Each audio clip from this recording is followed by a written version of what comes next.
Yo, what is going on, everybody? And welcome back to the greatest combat sports and culture show in the entire universe, the Fight Podcast. I'm your host, SERG VICENTE, and this is episode 333 of the show. What we're gonna go ahead and do today, if you're watching us live, thank you guys so much for watching us live right here on YouTube and on Twitch. If you look right here next to me, my brother from another B-Cam, the Guru, is here to join us on today's episode, which means we are going to go ahead and talk all things boxing with the Guru in Guru's Corner. Guru, what it do, man? Welcome to the show. Oh, you hear me? You all right? You there? All right. Guru, he's live. All right. Let's put him off to the side for a hot second. We'll get him back as soon as we get him back. But we have a great show for you guys today and let you know what is going on today's menu. We're going to go ahead and give our thoughts, our final thoughts on everything that's going on between, what happened, should I say, with Spence and UGAS. We're also going to go ahead and talk about what may prevent the super fights in Spence versus Crawford. Fury, Dylan White is this weekend. We'll talk about that. Mike Tyson, and so much more. All right, here we go. B-Cam is back on the show. B, what is going on, brother? Welcome to the show. Yo, Serge, I know my computer not working right now, but we got it on my cell phone. Connection may be a little spotty here and there, but per the usual, thank you, my guy, for having me. Happy to be back. There was some amazing fights this past weekend. There's some amazing fights ahead of us. We have so much to talk about. I'm happy to be here with you. It's been a long fucking time. How you been? It has. It's been too long, man. And look, for those listening and those watching live right now, thank you guys so much for watching live. You remember, listen to the Fight Podcast everywhere podcasting is available: Apple, Google Play, Spotify, SoundCloud, Stitcher. Check us out at fightpodcast.com. Listen, like, subscribe, and share. But one thing I'm going to say, man, is that, bro, we had a gang of fights. It's been too long since we've done these. I've been working on a litany of other things that is going to improve. You know what I'm saying? We working on shit. Well, we trying to bring it, that's going to give us the best possible thing going for us here at the Fight Pod Network, the Fight Pod, whatever you want to call us. But we ain't just one thing. We ain't just a show. Before we jump into all the boxing action, bro, it has been a long time. I know we've seen everything from Will getting slapping people to, basketball games, man, to even Mike Tyson, which we'll talk about a little later on the show. Anything you want to go ahead and talk about real quick? Anything you want to highlight before we jump into it, man? I mean, shit, we could even talk about that basketball game that just got done. I will say, of all things that I can say, I would say that this was not my favorite season of Snowfall. Okay. It was not my favorite season. I have yet to watch any of Snowfall. So, Nigga, but I know LA. People love it. I know. You live in LA. But that's not my kind of show, man. That's Is it not, though? It's not. I'm the type of dude that, you give me a rom-com. I don't want to see, that other stuff, man. Give me something lighthearted. I'll watch Love Island before I watch that shit. Confusion. Yeah, I'm confused. But yes, not the best season of Snowfall. Season finale was last night. I actually, I don't know if you like this. I just started a rewatch of Mr. Robot. It's probably one of the better shows that I've watched in my lifetime. Just started that rewatch. Absolutely amazing show. Yeah, I did watch the first season of it. I stopped watching Mr. Robot, but I know it's a solid show. Okay, fair. But yeah, that's all I have to say for now. I just want to talk about fights, bro. Let's do it. Well, fuck it. Let's go ahead and jump on into it since, that's what we're here for. We're here to talk about fights. And this past weekend, Errol Spence Jr. took on Yordenis Ugas to unify, should I say, the welterweight belts. That was the WBC, the WBO, and the IBC belts. This was a fight that a lot of people thought was going to be a closely contested fight. This was a fight that people thought was going to be, Errol Spence was going to win, but maybe he was going to eke it out. I got news for you. If you didn't see it, Errol Spence just went out there and flat out beat the shit out of Yordenis Ugas and honestly put the world on notice. So, B, I'm going to ask you this, brother. Was this what you expected when you saw this fight coming to fruition? When we woke up Saturday morning, did you think this was the fight that we were going to see? You know, a lot of these fights end up going down as I initially see them. But because I'm such a boxing enthusiast, It's because he's the guru.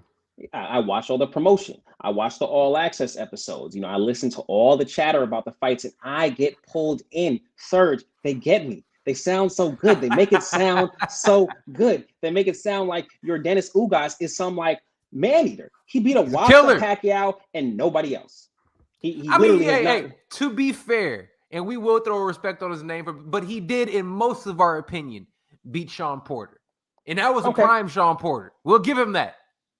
Prime Sean Porter, but if you watch the fight, that was an odd Sean Porter. Whatever he was doing that night, he was trying to box a little bit more, but it was what it was. But people are acting like your Dennis Ugas is some world beater. He does have some decent names in his resume. Omar Figueroa Jr., Sean Porter, but all in all, he still has four losses. I mean, he just hasn't done that much of note, and he got lucky with getting Manny Pacquiao at the right time in his retirement fight. So when I first heard this fight, that's in the back of my mind. I think, wow, a healthy Errol Spence is going to dominate this guy. Almost to the point where I'm like, I don't even want to see this fight. But it was a unification bout. It made sense. It sets up Crawford versus Spence for undisputed. So they had to make the fight happen. When I first heard the fight, this is what I thought. As we got closer to the fight, I'm like, maybe it's a little bit closer. Maybe I go decision. I think Spence is a little bit more of a decision fighter these days, thinking maybe of the 8-4 range. But right. I don't know. Spence didn't do anything that I didn't expect, but he did everything I expected better. Right. Look, and I'll agree with that, man, because what we know, and again, right here on the Fight Podcast, you and I have been on here, and we've talked about him and his skills a lot. We think very highly of Errol Spence here at the Fight Podcast. But I'm with you. Both of us were seeing he hasn't knocked anybody out since 2018. He hasn't gone out, and we're talking about Mr. Man Down. So coming into this, your Dennis Ugas, who hasn't been finished, I thought that this was going to be, again, one of those like 8-4 type of fights. Ugas is going to have his moments. But Ugas, aside from one little moment, which we'll talk about a little bit, I'll be honest with you, this was just a one-sided ass whooping. After the first maybe 3 rounds or so where it was a feel-out process, it seemed like he just started coming down on Ugas, and Ugas had no answer. He's accustomed to squaring up and shelling up the way that he does and waiting for the counter punches, but there was so much volume by Spence that he didn't have room to breathe, to the point that the fight ended up getting stopped because he ended up crushing his face. He ended up shattering his orbital bone, and this is not the first orbital that Errol Spence has collected in his career. Seeing him do this in this level of destruction, when we think about the guys and the best guys in the weight class, everybody always has said, we have Terrence Crawford. Terrence Crawford is there. He's the best guy in the division. He was the undisputed champion at 140. He came up. He's that guy still.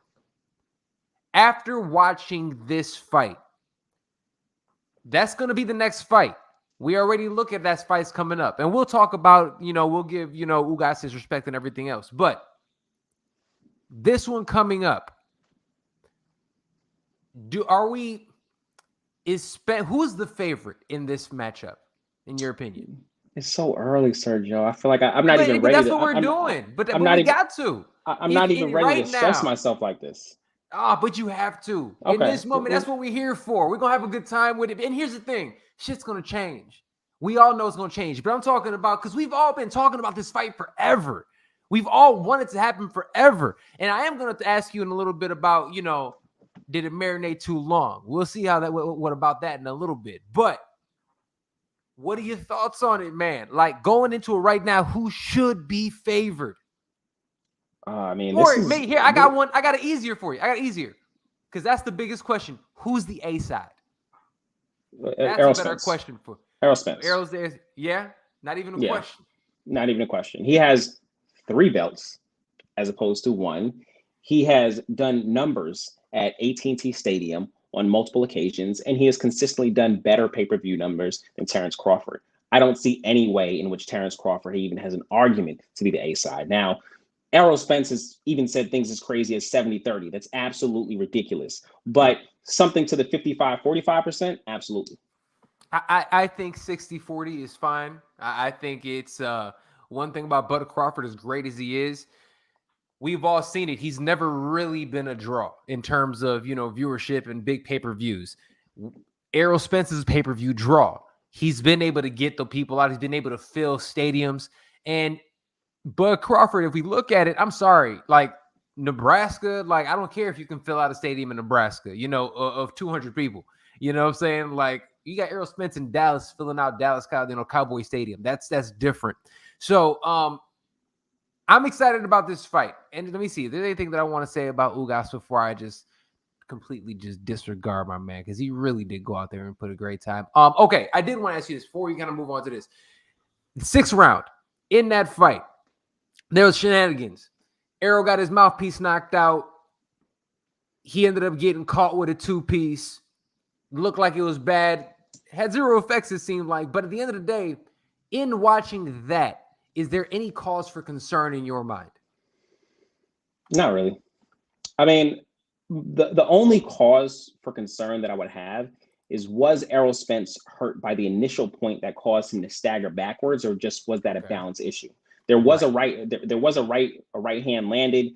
Didn't look to be any type of devastating left hand that should have staggered him at all. Right. He took an awkward step back, and this is about 10 to 15 seconds maybe before the sequence where his mouthpiece got knocked out. And a lot of people will point to that as the sequence that caused the mouthpiece. Right. Where's that music coming from? We got background music now, man. Just roll with it. Okay, but that's you for sure though, right? Yeah, for me. That was okay, me. I was like, I'm on my phone. I'm trying to make sure I'm not doing anything wrong. Like, oh my gosh. I feel like I'm rapping. It's so distracting. All right. But hey man, now you got the beat, bro. You good? Aside from that moment where he staggered backward, I don't necessarily think there is any cause for concern. He mentioned he doesn't necessarily have a great mouthpiece, kind of be flopping around in his mouth. He needs to get one more tailored to his mouth. Cool. He made a rookie mistake. Admits he made a rookie mistake. I think this is actually a mistake that he's made before. I don't necessarily think it's any cause for concern. It actually added to the fight a little bit, because for a moment in real time, you really didn't know what happened. So not at all. In real time, that happens. He stands up straight, and I'm like, the retina. Like, I was like, his eye gave. That's the first thing that I thought. Because remember, he had the I didn't even think about retina. that. Yeah, that's right. That's the first thing that I thought. Like, did his eye give? Because he looked like he was like, he looked confused and kind of dazed. So I was like, maybe he can't see at the moment. Then he gets hit, knocked back against the ropes, and like for 10 to 15 seconds in that sequence where he stands up straight and gets knocked to the ropes, not even 10 seconds, we were like, what the fuck? Oh shit.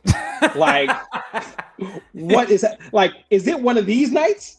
Right. Like, is it one of those upset nights? Is this one of those Anthony Joshua, Andy Ruiz nights? Like, is that what's happening here? Yeah. And in an instant, Errol Spence washed that away. He got right back on his bike and said, okay, you got a good one on me. Now I'm going to start to end the fight. 7th round comes, he breaks his orbital bone, and now is the beginning of the end. Oh man. Yo, can you speak to real quick, and I'll talk about it and what I think about it in a second also, but how quickly Errol Spence recovered to the point that he was the one coming on at the end of the round. How good is Errol Spence's chin? I mean, I look at that. I mean, this dude got hit with a brick and just acted like nothing happened. I mean, let's not act like Ugas is somebody. He could have been buzzed. I mean, he could have been shocked even. But I mean, let's not act like Ugas is some devastating power puncher. He landed clean shots on Pacquiao all night. But I'll say this: he's still a boxer, and he wasn't paying attention. Exactly. I understand. And if you're not paying attention, there we go. I just want to make sure that's being said. Regardless on how hard he hits, I know he's not a traditionally hard puncher, but you don't have your mouthpiece in. Not only is your mouthpiece not in, you're not looking at all. You're not expecting it, so he's not even bracing. He got cracked by a professional fighter. You know what I'm saying? Who got to himself? He's one of those guys. and I don't want to compare him to Floyd in any way, but Floyd is one of those guys that had enough power to keep you honest. Ugas has enough power to keep you honest. Yeah, absolutely. So yeah, okay, yeah, because I don't want to just straight disparage my man. Yeah, we're not going to disrespect him, but I mean, if he had more power, then maybe Errol Spence would have been in a much worse position. He knocked him back against the ropes. He took a half an awkward step. He gets off the ropes and gets right back on his bike. He didn't really appear to be too buzzed at all. Now, what it's funny, a lot of people were saying that they were looking at it. They were like, "Yo, Errol Spence was taking a lot of chances in this fight." The way I look at it is Errol Spence was taking a lot of calculated risk because I think he understands his opponent, what he can and can't get away with. So I've seen him change his game so much. I think he felt like a couple things. One, I got to prove a point. I want him not let everybody know the boogeyman is back. That's one of the main points he wanted to get put across. I think even hearing his post-fight, call out, I think it really shows that at the point he was like, hell yeah, I'm still that dude.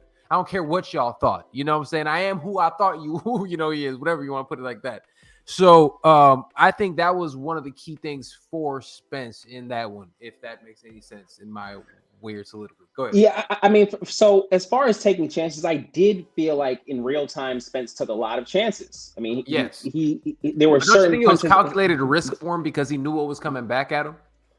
Well, so I think he took a bunch of chances. He just overswung at points, kind of went for the home run at times, and just left himself real exposed. But as Spence wanted, it was an inside fight all night. And I think Spence was doing a lot of creative things on the inside that that can make it seem that he's taking chances, but he was maybe blinding Ugas with his glove, and he knew that Ugas couldn't see. Blinding him with his jab. Maybe he was pinning his gloves with his shoulder or with his forearm. He's doing a lot on the inside all night long to keep Ugas' hands occupied. So what may seem like a chance to us wasn't really a chance because maybe Ugas couldn't see. Maybe he had his left arm pinned. So there was a lot going on that we wouldn't be able to catch in real time that Spence is an expert at. He's a super high level fighter, and people try to paint him as this devastating volume puncher. Yes, he is, and he comes forward, but the guy can box as well. He has a very, very high boxing IQ. No, and that's one thing I love about him, man. He's so good. And at this point in time, man, if you look at Spence's resume, he has one of the best active resumes in the sport today. The only person that I can really put a finger on and say has a better current resume, obviously, is Canelo. Canelo has a better resume, but you look at right now what Errol Spence has done, especially within the last 6 years. I mean, his resume is pretty insane. I mean, it looks great. I mean, names Kell Brook, Lamont Peterson, Mikey Garcia. I mean, Mikey Garcia probably won't be remembered as the greatest name as his resume on his resume. But at the time, Sean Mikey Porter, Garcia was that dude. Danny Garcia, Yordenis Ugas. I think most notably Danny Garcia and Yordenis Ugas off of these major injuries. He came back and he's vowed not to take a tune-up fight. Goes in against established fighters and gets dominant wins. Beats him up. I love it, man. He looked good on those. All right. We said about this one, Spence Crawford. Okay, so Spence Crawford happens. We're both assuming that this fight's going to happen at some point in time this year. I think that's going to be the next fight for both of them. I think probably Q1. Q1? Man. We never get what we want. It seems like it should happen this year, but like things never happen like they should, and fights are always 3 months back from when the promoter said they're going to do. Let's just say this then. If it doesn't happen, let's just say this. That's going to be each of their next fight. Whether it happens at the end of this year or Q1 next year, that's going to be their next fight. Is the winner of that fight the number one pound for pound boxer in the sport? So Canelo is scheduled to have 2 fights, one upcoming against Bivol, and if he is victorious against Bivol, then it looks like he would be having that trilogy fight with Gennady Golovkin in the fall. If Canelo wins those 2 fights, then there really isn't a way that you can dethrone Canelo as pound for pound king. He's done too much for a consistent basis. And like, while guys like Errol Spence and Terrence Crawford, whether it be injury or promotional issues, have been largely inactive over the last couple of years, Canelo Alvarez, my boy, you can see his back, those back muscles. He's carrying the sport all by himself, making big fight after big fight. And those are the fights we tune in for. So I think even with a win over Terrence Crawford, who is a top 5 pound for pound fighter, I don't know if you could. I still would not put that over Canelo. Like and maybe it's because I'm a Canelo fan. I'm not putting it over Canelo. Unless it's I want to hmm, argue with you. I want to sit there and say, nah, it's gonna be the winner of this because of what. But at the end of the day, Canelo Alvarez, people, is jumping up and down weight classes. And look, I don't care if you haven't heard of Dimitri or you haven't heard of Bivol. You should go check him out. He is a monster.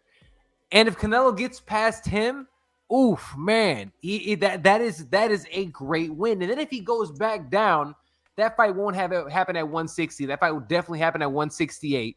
And he goes out there, fights Triple G at 168, beats him in a dominant way. Man, it's gonna be hard not to give it to Canelo. The only way Canelo's not that number one dude is if he takes a loss in one of these next two fights. Serge, we talking unified at 154, unified at 160, undisputed at 168, champion and a former champion at 175. How can you dethrone that man? Dude, hey, Cinnamon is something special. He goes out there, he absolutely does his thing, and he is doing it with style. I love what he's doing. He also is the only one that can generate that much power with the uppercut like Spence was doing to UGAS in that fight. It's really similar. The same punch that essentially broke Billy Joe Saunders' orbital is the exact same punch that ended up breaking Ugas's orbital as well. So now I think Errol Spence does have one more orbital bone on his resume, right? He does compared to Canelo. So that's something he got killed.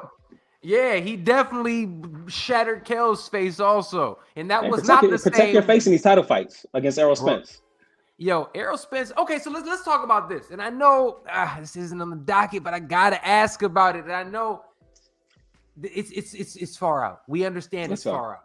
We don't want to talk about it, but we have to. We're doing it for the people. As of right now, in your humble opinion, who would you pick to win, Spence or Crawford? At this moment in time, right now, who would you pick? Errol Spence. And okay. The reason elaborate, please. The reason I pick Errol Spence is because Terrence Crawford went 10 rounds with Sean Porter. And if Errol Spence gets to the 10th round, then he's probably winning that fight. Yeah, I think he probably loses maybe the majority of the first half of the fight. But by the time he kicks into gear, and if you get Errol Spence confidently on the front foot, and Terrence Crawford, for whatever reason, I think Terrence Crawford is probably a more powerful puncher than Errol Spence, almost a different type of power, more one-punch power. Errol Spence had that Triple G type of destructive power over time. But if he can get, I have my thoughts on that too, on how their power, the difference in their power. So I'm sorry, keep going. If for whatever reason Terrence Crawford's power isn't discouraging Errol Spence, he's a volume puncher on the front foot. Yeah. I think one thing that people don't talk about enough is that Terrence Crawford is a chinny fighter. Now, it hasn't been that many people that have been able to touch his chin. Sean Porter, he's not going to be able to do it. But there has been times, Mean Machine, we're talking about Yorgos Gamboa. These aren't even elite level guys that were able to buzz Terrence Crawford. Now, it's a sport of boxing. Everyone gets buzzed. But that type of pressure, especially at a high level, that type of pressure over the course of a 12-round fight from Errol Spence, if Terrence Crawford isn't able to use his legs effectively, maybe because of a body attack from Errol Spence, that's going to spell trouble in some of those later rounds. And Errol Spence, he's not a flashy guy. He's not a flashy guy. He's fundamentally sound. Tim Duncan in the ring. Facts. I love that comparison. I love that comparison. He is very Tim Duncan in the way he does things. One thing I'm going to say is I agree with you. And I know sometimes we want to, disagree for, better debate. But at this point in time, man, I'm right there with you. And one thing that I look at I think Crawford is a little chinny. I think Crawford is great. Don't kill me. I'm not saying that I think he's amazing. Trash. Amazing. I think he is one of the greatest boxers I have ever seen. I'm just talking about, it's matchups, right? This fighter versus this fighter. What do I see? So when I'm seeing this fight, I may change my pick. Exactly. I absolutely may change my pick. But at this moment in time, if Errol Spence, if you're not able to slow him down, I don't see any fighter in the world withstanding that pressure and that barrage of punches. the type of style that if I look at the last fight, Sean Porter is a volume in your chest type of dude. Doesn't carry a lot of power, but he is a volume in your chest type of guy. He touched Terrence Crawford a lot in that fight. If Errol Spence is touching Terrence Crawford as much as Sean Porter touched Sean Crawford or Terrence Crawford, it's going to be a rough night at the office for Bud. That's what after, and again, it's just looking at it, especially from the last handful of performances. I look at it in that regard, and I'm like, I don't know. I think that, and people were talking, if this fight happened 2 years ago, you know what? Errol Spence was out there partying a little bit, getting liquored up, ballooning up to damn near 200 we're talking about pounds. Nutritionist Errol Spence. We're talking nutritionist, focused, riding his horses in the farm. Back tattoo, Errol Spence. Leg tattoo, Errol Spence. Strap season, Errol Spence is returned. Okay, I'm sorry, I don't know. Nobody's beating this guy. And he said one thing. He said, "Hey, that was an okay performance. I've been out of the ring for 17 months. Yet, given the eye test, that's probably the best we've seen him look ever." So if that's how he looks after being out of the ring 17 months, and this is the first time we've probably seen Errol Spence in a while where he's not in a fat camp. And obviously, he's already back in the gym. I do not expect a fat camp. He's going to be working on his skill. He's going to be working on his craft. And if he's going to gym 2 days later, so if he's going to continue along this path, I see him as a fighter that's going to be very, very difficult to beat. And I think the one big difference between Terrence Crawford and Errol Spence, I think Terrence Crawford maybe can do more, but Spence can switch fight. No one talks about that, but he can switch it. But the chin on Errol Spence seems to be sturdy, and that's going to matter in this fight. It is going to matter because if he can get through that early barrage, there's gold at the end of that rainbow. Man, now here's the thing: people forget about that Kell Brook fight. This man fought Kell Brook, peak Kell Brook. Kell Brook, the one that it was absolutely, it was still peak Kell Brook. Absolutely, he was the champ at welterweight. So much so that he moved up 2 weight classes to go out there and fight Triple G because nobody wanted that smoke, and looked good in the early going until his face gave out on that guy too. So he goes out there, and Kell Brook is somebody that can crack, especially that Kell Brook can absolutely crack and hit Spence with bombs. And Spence ate them mugs like cookies and kept coming forward. And I'm telling you, this in shape nutritionist Spence looks different. He looks different, man. It's something, and I'm just telling you, in my humble opinion, I see him winning that fight. I mean, it just was not the same fighter that we saw fight Danny Garcia. No, not at all, man. But all right, let's go ahead. I will say this: the last thing I say, it's crazy how traumatic events seem to shape both of these fighters' lives. A lot of people forget Terrence Crawford was shot in the head. Yeah, he was shot in the head. Yes, he was. Should have died. Errol Spence, tossed from a Ferrari. By all means, should have died. These traumatic experiences have shaped both of these fighters' lives to bring them to this moment. I think it's a beautiful storyline in the sport of boxing. Absolutely. And you know what? Combat sports are the only sports that you find those type of stories consistently, and guys that are able to come back, really awesome stories from both guys. And they're both dope dudes. Like, really, I'm a fan of both guys as men. You know what I'm saying? So salute to both of them. Make the fight happen. All right? Stop playing with our emotions. I think we're in a good place. I think we're in a good place. We'll see. The best place we've ever been. Oh, man, straight up. Seriously. All right, let's transition a little bit. And I got to bring this up. Before we talk about the big fights of the weekend, which we'll go ahead and do, and obviously there is a big fight, Tyson Fury, Dillian Whyte this weekend, big heavyweight championship fight. Dillian Whyte, for those who do not know, is a monster. All right, yes, he has a couple losses on his record, but he is definitely a top 10 heavyweight. He is a serious guy in there. So we'll talk about that. But before we get to that, I had to be remiss if I didn't ask. B, Guru, did you see Mike Tyson on a plane? I did see Mike Tyson on a plane. I did see it. I don't have the video clip for you guys. I'll put it in here and post for you guys. But if you did not see it, some dude was messing with Mike Tyson on a plane, and it seems like it pissed Iron Mike off. He seems like he turned around and landed a couple big shots to the passenger on this plane. Do you have any thoughts on this at all? I mean, people were up in arms for some people getting hit. This one, people are kind of cheering for. What are your thoughts?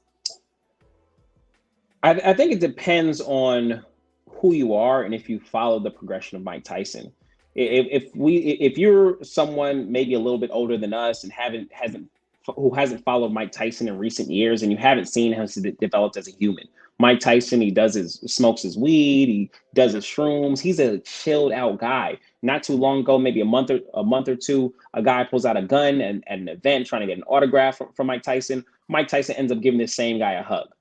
This is not the Iron Mike of old who was doing some absolutely deplorable things in his life. This is a grown, matured Mike Tyson that you're really, really, really going to have to bug him to get him to do something like that. And so if that's what happened, I truly do believe it probably wasn't Mike Tyson's fault. From everything that we're seeing online from TMZ, it doesn't seem like it was Mike Tyson's fault. So hopefully it doesn't amount to anything. Hopefully this guy doesn't get a fucking cent from Iron Mike. Yeah, I mean, it's unfortunate that stuff like that happens, but people heckle celebrities and a motherfucker gonna hit you one day. Hey, look, man, you guys know how I feel about this. I've said it once, I've said it again. If people feel as if social media can protect them and they can say anything to anybody, jokes are jokes, words are words. This is true. But if I choose to get offended by your words and come upside your head, that is on you. I'm sorry. You know what I'm saying? It is what it is. Leave these people alone. Give them the privacy that they deserve. He was on your flight. Ask for a picture. Get out of his lap. You know what I'm saying? I hated to see it happen, but at the same time, like I said, I don't agree, but I understand. All right, let's move on to this one. This was a wild story that came out recently. What's the dude's name? Danny Kenyan or whatever his name. There's like a mob boss story. It's super crazy, but he has connections to multiple high-level, combat sports athletes, management companies, and such. Tyson Fury is one of those guys that he was associated with. He has recently come out and said, look, we haven't talked about dude for years. Do you have any thoughts on this, or is it much ado about nothing? Combat sports have always been a little dirty. It is what it is. I just don't think we know enough. I mean, he's allegedly an Irish mob boss who helps distribute cocaine all over Europe. Sounds like a cool guy, but hey, yo, low key, that's why he was hanging out with all those fighters, man. He was having a blast. This nigga's cool, but I mean, hey, he was the party. Yeah, I mean, so he's associated with a bunch of high-level fighters, but I mean, what are you gonna say about the fighters? Like, they're fighters. They have managers. The managers get a lot of these deals done. I mean, right. If a guy is a mob boss, like, are you supposed to like not do business with him? Like, you're not a police officer. Like, he's doing fight deals with you. He's not selling cocaine with you. Now, I can understand if guys say, hey, we're no longer gonna, we're going to penalize you if you're caught associating with this person. But he's said to have been out of the business since 2017, whatever. I mean, it's a cool story for some people. I tend to not really care, but I think it seemingly means a little bit more to Tyson Fury than some of us are making out to be. He's been very evasive of those questions. Yeah, he has. He really has, and I'm sure his team has kind of told him, "Yo, just keep mum's the word," essentially, but. He was definitely around those dudes, so they definitely a whole lot of pics and flicks of dudes together. So that is that. Now, here's something that we got some. Hold on.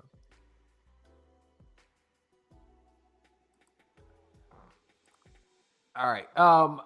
Another thing I want to talk about, something that we absolutely might care about. Yo, B, at the fight this weekend, at the Bud Crawford fight. I'm sorry, not the Bud Crawford fight. The Errol Spence fight against UGAS. In the crowd was one of our beloved Charlo twins getting into it with David Benavidez. Any thoughts on this one? The Charlo twins just be acting kind of ignorant. Like, man, both of them. And, man, but they wild sometimes, man. I do love them. I stand by my black fighters, but like Absolutely. they just be doing ignorant and acting ignorant at times. Like whether it's their fans, whether it's to other fighters, like you never hear either of them. Maybe Jamal, but like you really never hear either of them have a normal conversation. They're consistently yelling because they can't communicate as grown men. If you want to fight Dave Benavidez, he's waiting for you. The fight don't seem hard to make. Yet you're fighting who's this guy? Former Danny Jacobs appointment. I can't even remember his name, and it's gonna piss me off if I end up talking about this bullshit fight. Selecki is who he's fighting next. Why are you the aggressor against Dave Benavidez? If you want to fight Dave Benavidez, then go fight Dave Benavidez. You are fighting Maciej Selecki. No one cares. Go fight bum ass Selecki. I mean, you have nothing to show for yourself. You fought Montiel last. You're fighting Selecki next, and like, of course, your promoter is going to tell a good deal. We offer these fights. We offer these fights. There's always much better fight for you. And that's just what it is. I refuse to believe that the best fight that you can make a year after your last fight is Maciej Selecki. That is absolute bullshit. So don't beef with Dave Benavidez. And now David Benavidez, he's not fighting anybody important either. But he doesn't act as crazy as Jamal Charlo acts. No, hell no. He doesn't. And one thing I'll say is this. I love Jamal Charlo, and you know I'm a huge fan of his. But yeah, I'm with you. There's absolutely no reason that he's not getting any of these fights made. Like, you're not fighting anybody in your weight class that we even care about. Even his brother is getting really quality fights. I mean, he is the legitimate champion down there. He is a legitimate top 10 pound for pound type of guy. Yeah, potentially undisputed next month. Absolutely. Jamal right now has the skill to do so, but it doesn't make, I don't understand why he's not getting these fights done. Like, I would love to see him fight against an Andrade. I'd love to see that fight. I would love to see the fight against Benavidez. And if he goes out there and beats these guys, then he can sit there and demand his place against somebody like Canelo that he's been calling out for years. Something happened with fight negotiations years ago with him and Andrade. I don't think they're going to go in that direction again. There was an offer placed to Canelo. They didn't get that fight. So they'll make a case that they tried to make some of the bigger fights, but you have to tell me, you can't tell me that you couldn't have done better than Maciej Selecki. Absolutely. No, 1,000%. Well, look, I hope that his next fight is against somebody we absolutely care about, because it's been trash. And at the end of the day, man, I can't keep continuing. Again, I've been a big, I like, you know, you always think about those type of guys that you support to a fault. Jamal Charlo has been the guy that I've supported to a fault. When he does dumb shit where most people I definitely will talk, like I'll get like jump all down their throats, I kind of been letting it slide.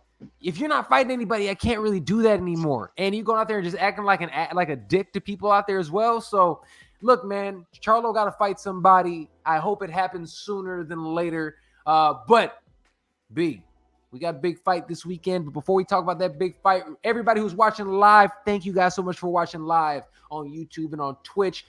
Make sure you listen to the Fight Podcast everywhere podcasting is available. Apple, Google Play, Spotify, SoundCloud, Stitcher. Check us out at thefightpodcast.com.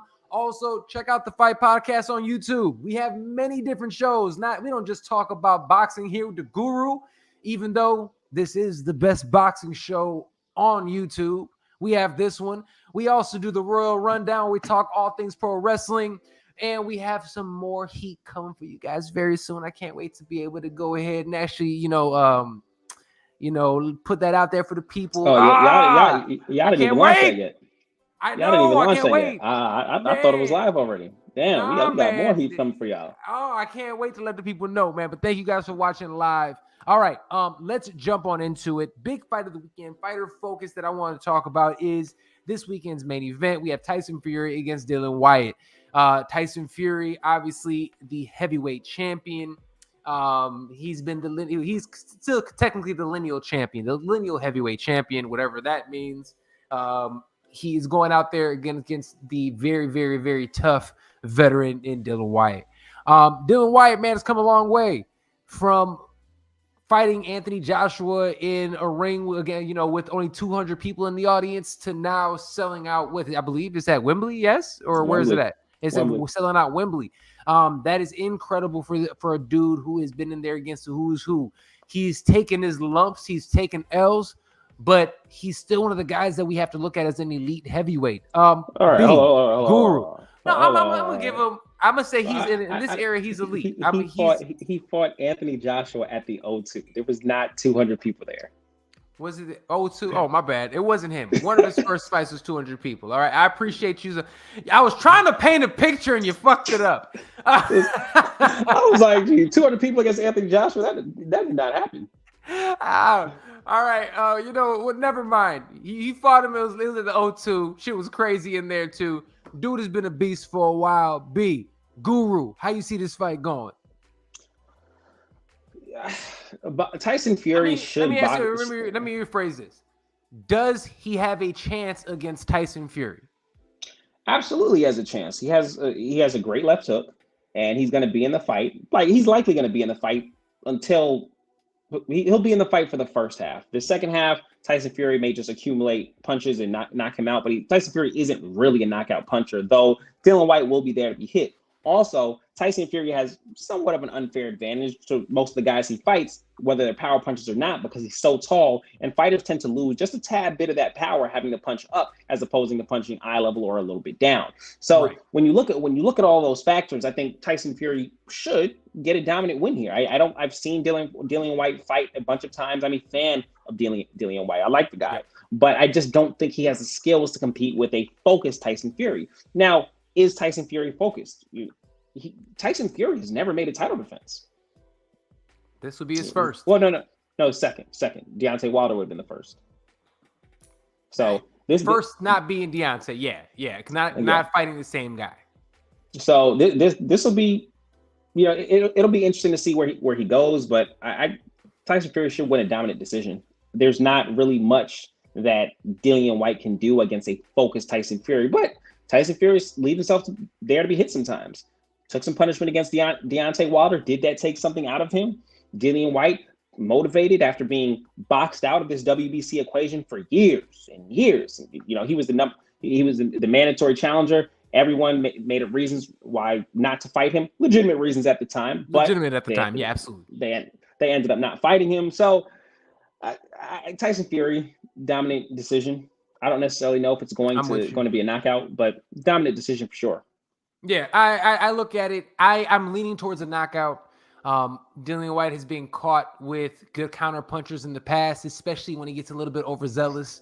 I can see that happening. I can see him walking into something, especially trying to get back, because he's one of those guys that, all right, I'm going to try to get that back. And if he goes in there a little bit reckless, I can see him getting caught and getting stopped.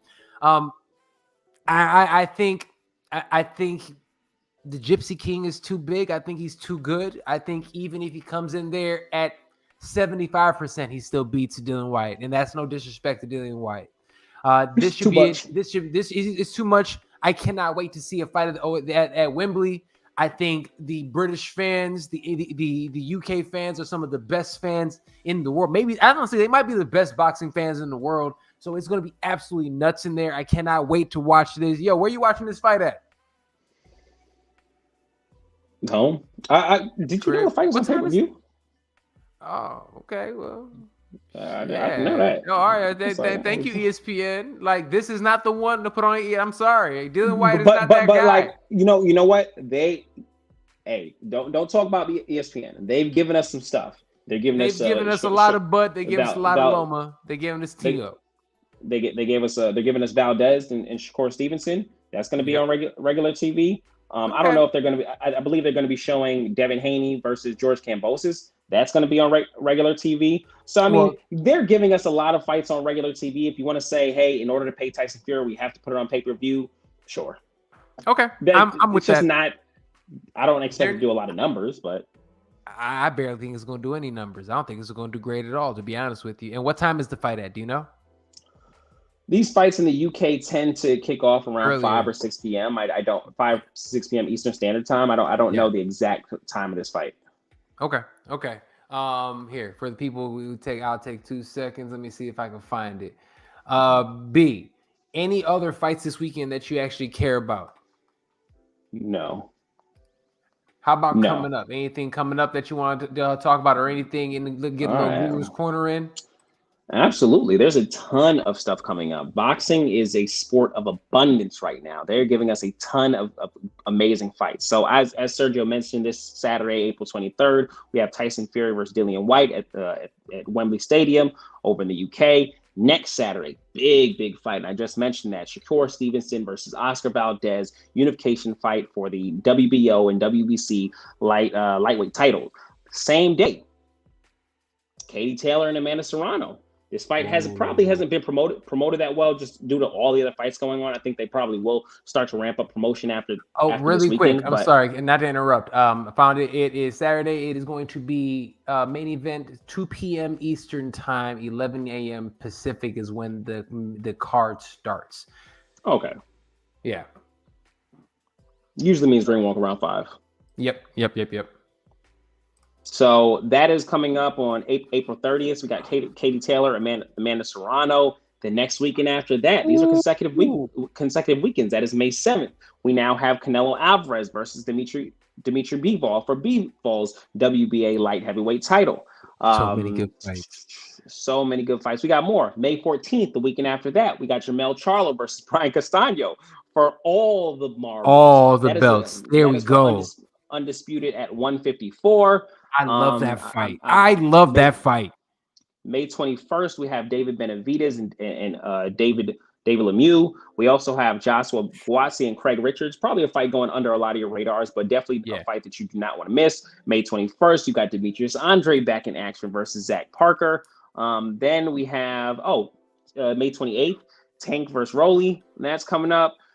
June 4th, we have Stephen Fulton, our guy from out of Philly, versus Daniel Roman. Another big time fight for him. Also, David Morrell will be on that card as well. David Morrell has been very impressive thus far if you haven't seen him fight. Then that is June 4th. Also, on June 4th, we have George Kambosos versus Devin Haney for the undisputed title. Well, we'll finish it there. We'll finish it there because that's too much. June 18th, no one's going to remember this. Artur Beterbiev and Joe Smith. June 18th. That's my last one. Artur Beterbiev and Joe Smith. I'm done. Yo, those are all of them. And again, boxing is an embarrassment right now. Abundance. And here's the thing. I'm happy about that because, you know what that means? It means a couple things. 2 things. It means, 1, you and I will be doing this right here much more regularly. Also, all your DAZN fights, you can probably listen to both of us on Twitter Spaces with Buzzer. Check out Buzzer's Twitter Spaces. You can see both of us there, usually breaking down all those DAZN fights. So that's going to be a lot. So a lot of boxing, a lot of me and the Guru breaking down all these fights. Guru, brother, thank you so much for joining me on the show today, man. Any parting shots before we get up out of here? Nah, man. Per the usual, thank you for having me. Enjoying these NBA playoffs, enjoying these fights, man. Just trying to. I just came back off a little vacation, really just trying to enjoy some time and get back to my normal life. Things have been real crazy over the last couple of weeks, and they actually get pretty crazy over the next month. I'm going to Jamaica next month for a wedding. We'll be in Chicago for literally a day for another wedding. Got a lot of stuff coming up, but I will make sure I got time to come right back here with you to break it all down. My dude. Well, I appreciate it, man. And everybody, I appreciate you as well who's been watching live on YouTube and on Twitch. Everybody else, make sure you're listening to Fight Podcast everywhere. Podcasting is available. Apple, Google Play, Spotify, SoundCloud, Stitcher. Check us out at thefightpodcast.com. Listen, like, subscribe, and share. Also, if you haven't already, make sure you check out some of the Fight Podcast merch. We have merch. Our merch store is up and available for you guys as well. Make sure you check that out. You can find that's etsy.com/shop/thefightpodshop. You get dope stuff like this. We have mugs. We got shirts. We got so much more. B, you all right over there, man? Yeah, I'm good. All right, man. With everybody else, we appreciate you guys for watching. Love y'all. We'll see everybody next time right here on the Fight Podcast. Peace.